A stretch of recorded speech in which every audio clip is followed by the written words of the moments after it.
हरियाणा की मनोहर सरकार सरकारी नौकरियों में मेरिट के आधार पर चयन किए जाने का दावा करते नहीं थकती। इसी बीच जींद में नेशनल हेल्थ मिशन की भर्ती पर बड़ा बवाल हो गया है।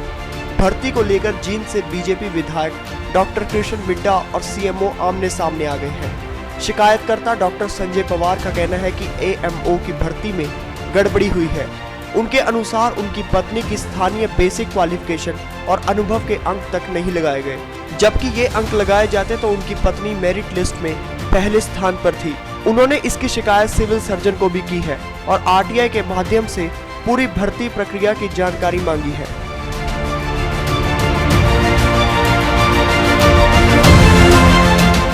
ये मामला ऐसा था, एनएचएम के तहत आरबीएसके की एएमओ की पोस्ट निकली थी यहाँ पर सिविल हॉस्पिटल के अंदर, और 13 तारीख को रिटर्न टेस्ट था और इंटरव्यू था।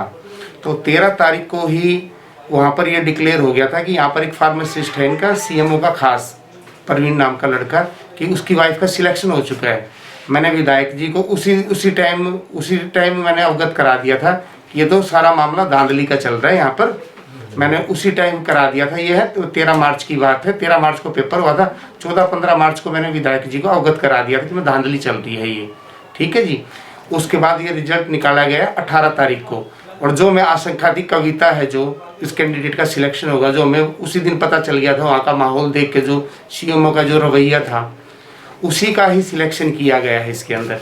इसके अंदर नियम जो एनएचएम के जो नियम है उसके अंदर क्या होता है, एकेडमिक क्वालिफिकेशन के अंदर जो मेरिट के अंदर होते हैं, एडिशनल क्वालिफिकेशन के नंबर होते हैं, लोकल रेजिडेंस के नंबर होते हैं, एक्सपीरियंस के नंबर होते हैं। सीएमओ साहब ने इन सभी नियमों को ताक पे रखते हुए अपनी मनमर्जी करके यहाँ पर सिलेक्शन किया है।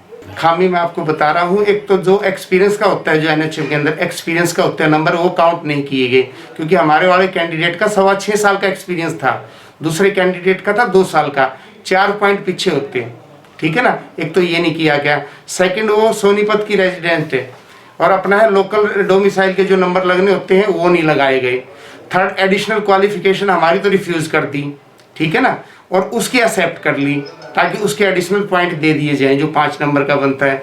फोर्थ है जो मेरिट डीमेरिट जो एसेंशियल क्वालिफिकेशन है जो बीएमएस की, उसमें हमारा 10% का फर्क है, यानी अपने कैंडिडेट के 78% हैं, उसके बिलो 70% हैं, उसके ऊपर भी मेरिट डीमेरिट का इन्होंने कुछ नहीं किया। और साक्षात्कार के जो इनके हाथ में उसमें तो इन्होंने पार्शलिटी की है। अब मैंने तो इनको है ना अपने लेवल के ऊपर कल ये मैं तो अपना लीगल कार्रवाई करूंगा।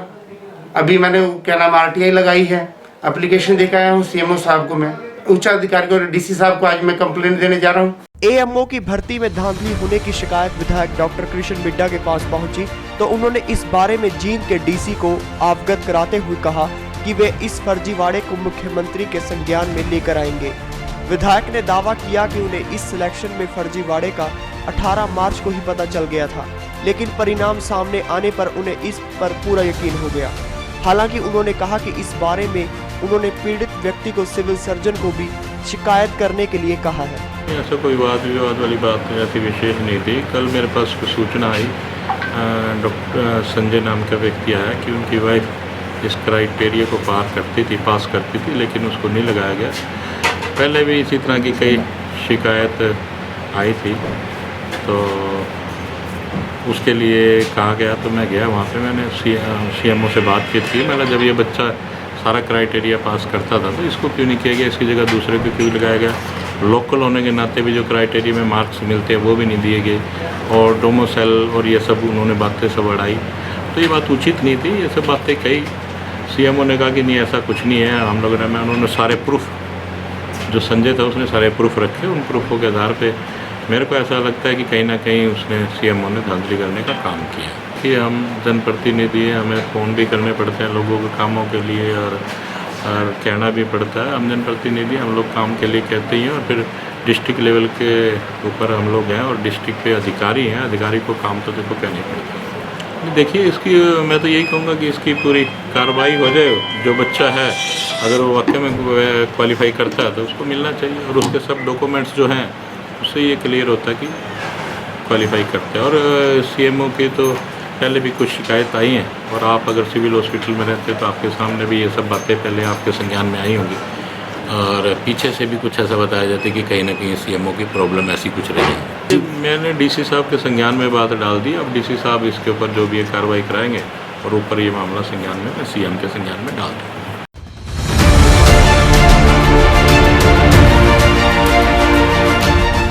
मामले में जींद के सिविल सर्जन डॉक्टर जय भगवान ने भी सभी आरोपों को निराधार बताते हुए विधायक पर अपने चहेतों को नौकरी दिलाने का दबाव बनाने का आरोप लगाते हुए कहा कि उनके पास विधायक के फोन की रिकॉर्डिंग और दी गई स्लिप भी मौजूद है, जिसे समय आने पर सार्वजनिक किया जा सकता है।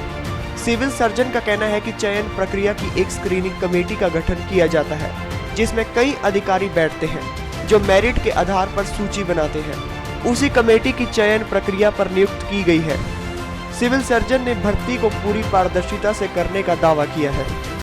ये जो आयुर्वेदिक मेडिकल अफसर की पोस्ट के लिए विधायक जी आए थे कि भाई आपने कोई बाहर का कैंडिडेट लगा दिया, तो वो बाहर का कैंडिडेट नहीं है। उन्होंने जैसे कहे थे कि सोनीपत का है, वो कैंडिडेट बाहर का नहीं है, वो जींद का है। जो उसका डोमिसाइल है, एड्रेस प्रूफ है, जींद का है। तो जो इसकी भर्ती की गई है वो बिल्कुल ट्रांसपेरेंट तरीके से की गई है।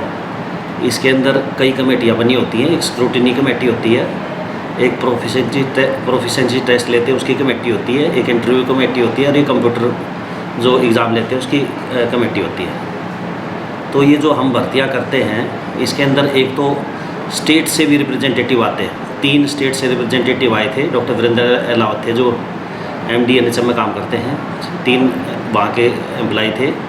और एक DC ऑफिस से नॉमिनी HCS थे जो MD शुगर मिल हैं, राजेंद्र सिंह जी वो थे।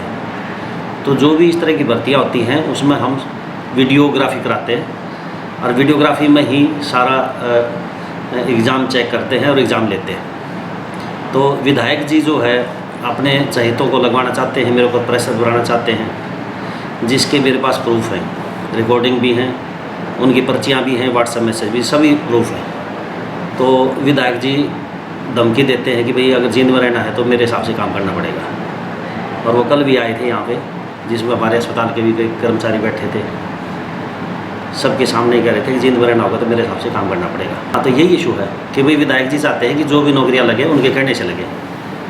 नौकरियाँ लगेंगी बिल्कुल ट्रांसपेरेंट तरीके से, जो मेरिट में आएगा उसी की नौकरी लगेगी। DC साहब को फाइल दिखा दी गई है, DC साहब सेटिस्फाई हैं। और जो उनके नॉमिनी थे MD जो शुगर मिल थे, HCS हैं, उनके सामने सब भर्ती की गई है, सबकी वीडियो रिकॉर्डिंग है। कहीं किसी तरह की जांच हो इसमें कोई इशू नहीं है। खैर, मामले की सच्चाई क्या है ये तो आने वाले समय में ही पता चल पाएगा। लेकिन सत्ता से जुड़े एक विधायक की ओर से मामले में गड़बड़ी का आरोप लगाए जाने के बाद ये मामला कहीं न कहीं गंभीर हो जाता है। लेकिन इतना सब होने के बाद भी अब तक ना तो इस मामले में कोई जांच कमेटी बनाई गई है और ना ही कोई जांच शुरू की गई है। खैर, देखना होगा कि जीरो टॉलरेंस का दावा करने वाली मनोहर सरकार अपनी ही पार्टी के विधायक की ओर से लगाए गए आरोपों को लेकर क्या कदम उठाती है। भारत 9 के लिए जींद से रविशंकर शर्मा की रिपोर्ट।